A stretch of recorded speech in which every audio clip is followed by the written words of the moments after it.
The main text is going to be Matthew chapter 7, verses 1 through 5. And in it, we're going to understand what it means for us to judge ourselves and others. You know, it says in this text, verse 1, do not judge so that you will not be judged. And what it is doing in part is addressing us and warning us. And it's also giving us a command and also giving us an understanding of the consequences behind making a judgment.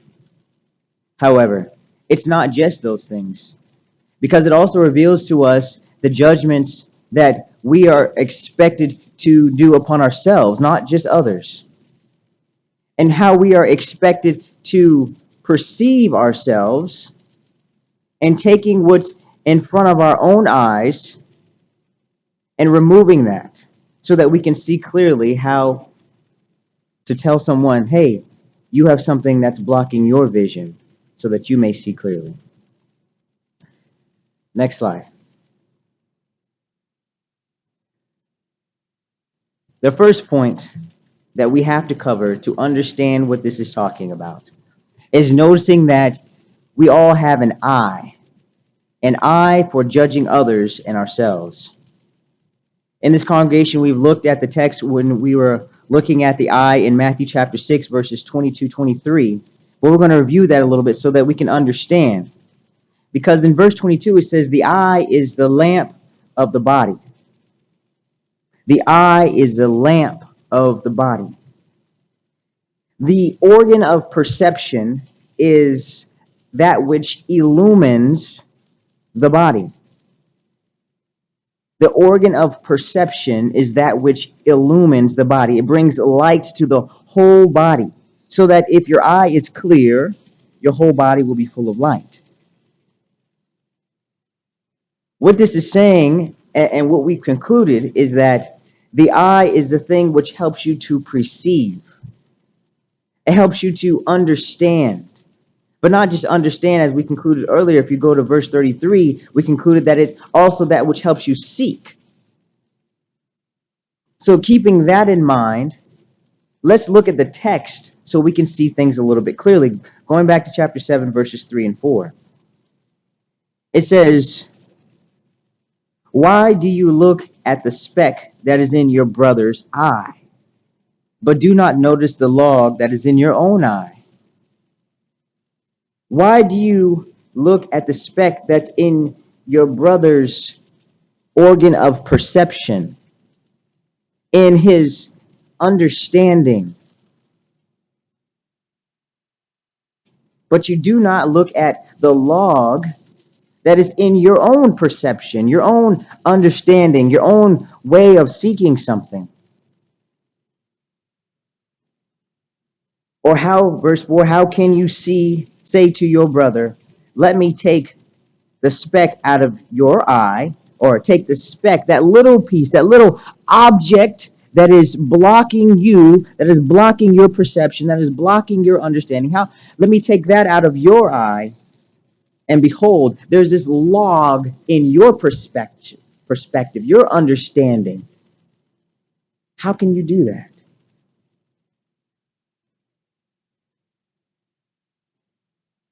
You see, that's the problem.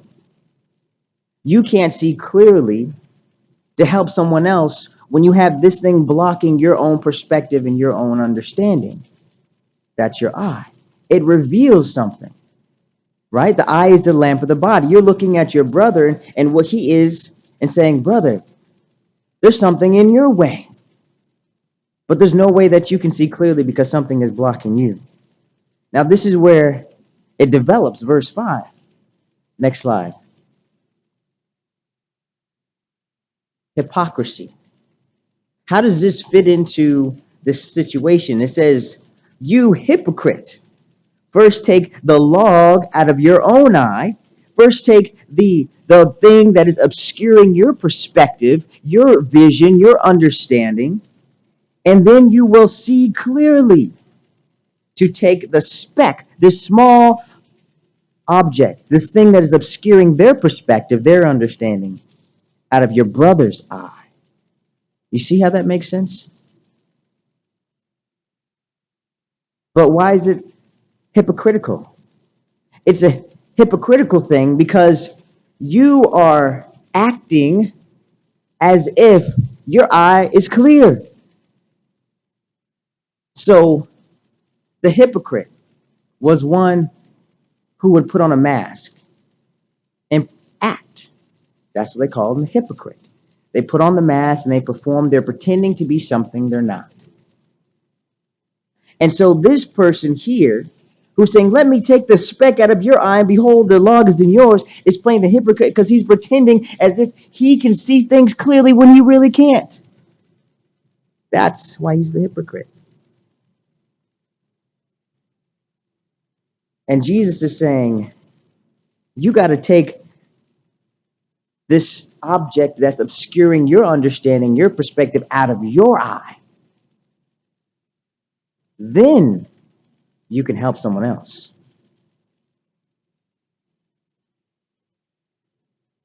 Then you can help someone else.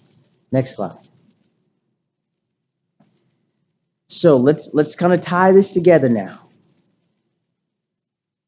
You got the eye, you got the hypocrisy, but then you have, back to verse 1, do not judge so that you will not be judged. For in the way you judge, you will be judged, and by your standard of measure, it will be measured to you. Let's address some things first. Do not judge so that you will not be judged. Does this mean that you can never take information and draw a conclusion about it? Does this mean that you can never look at the scriptures, because this is the form of judging now? You looking at the information that's within the Bible, reading the words, and you're drawing a conclusion about it. You've made a judgment. This so you can never do that. Is that what that means? Or perhaps this is more saying, okay, you can't make a judgment about someone else. Maybe that's what it's saying. You can't make a judgment about someone else. Well, let's look at the text here and see how far we can take that. Go to Matthew chapter 7, verse 19. Matthew chapter 7, verse 19. This is Jesus still talking, still speaking to his disciples on the mountain, the same situation. And he goes on to say this, verse 19. Every tree that does not bear good fruit is cut down and thrown into the fire. So then you will know them by their fruits. How are you supposed to know the fruits unless you judge? Well, that's a fruit, and that's a fruit, and that's not a fruit. You've made a judgment about the information that is before you.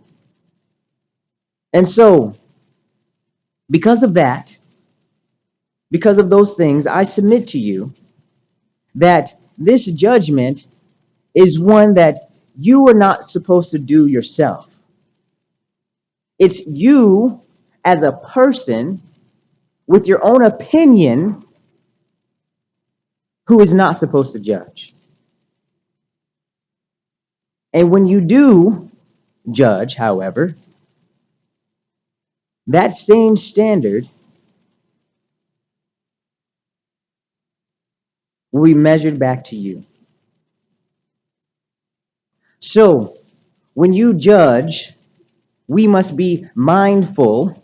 I'm tying this all together now. When you judge, you must be mindful first of your own eye, your own perspective, your own understanding, your own desire to seek, and make sure that you are looking for any tree branches that are in your own eye first.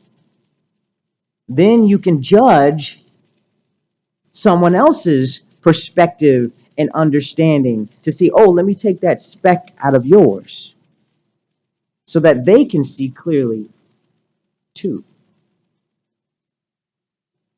Now, as I often do, in this congregation, I go back to books we've already studied to help make sense of things we've looked at, to put things together, to have a deeper understanding of things.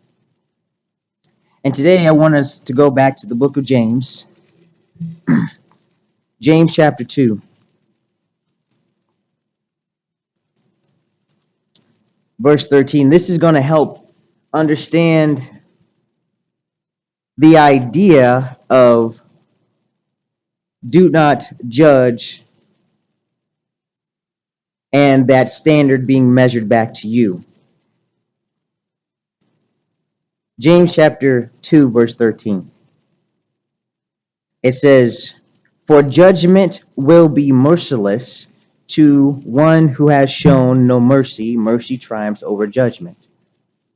So if you've understood the principle that was just talked about in Matthew, then this is going to make sense.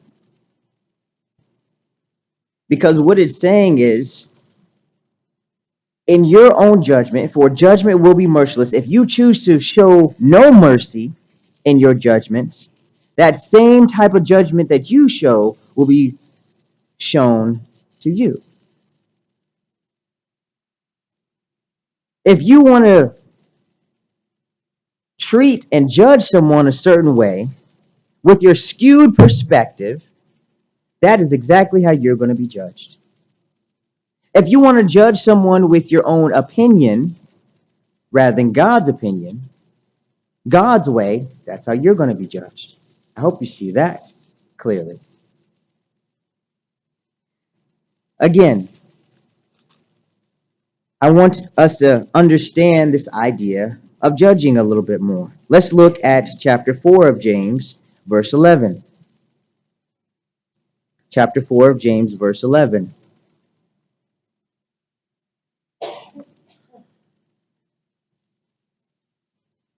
It says, "Do not speak against one another, brethren.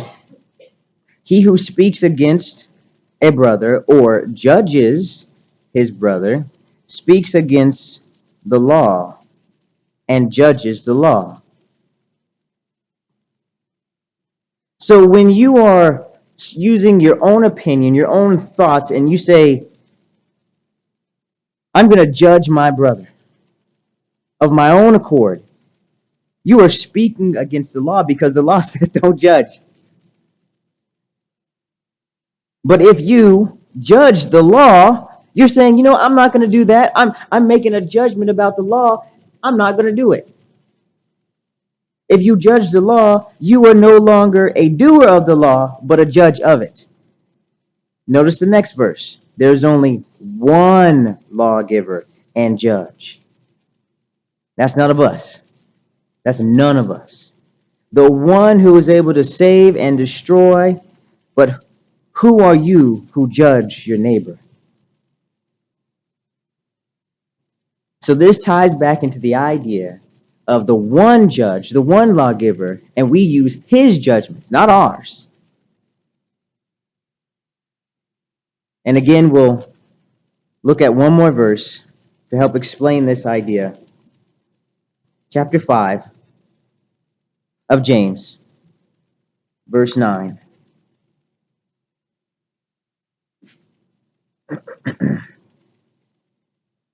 It reads, "Do not complain, brethren, against one another, so that you yourselves may not be judged. Behold, the judge is standing right at the door."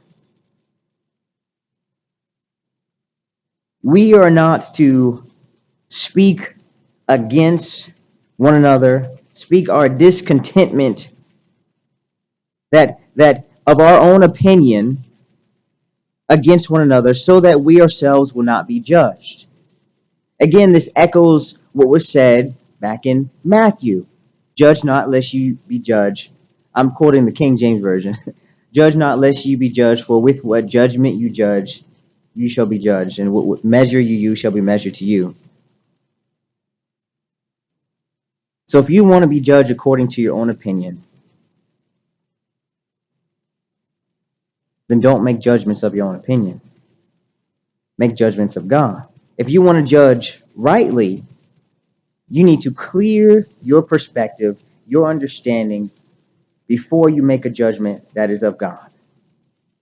Looking at yourself first before you look at your brother. This is a lesson in which requires great reflection. And this is conclusion and self-examination, and one of humility, because you're going to have to see your flaw. You're going to have to see where you just got it wrong before you go out and try to point out what other people got going on in their understanding.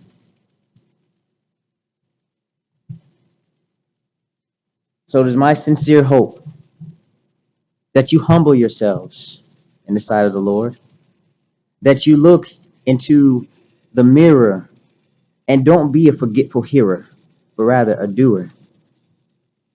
That you, if you have something, if you have a speck, if you have a log, that you change, that you turn back to God in that regard, that you repent, so that you can live for Him in all aspects of your life, in word or deed, do all in the name of the Lord. Please think on these things, and if you need any help, if you need any prayers, if you need any encouragement, that's what we're here for. We're here to build each other up in the Lord. We're here fellowshipping together so that we can help one another. Please meditate on these things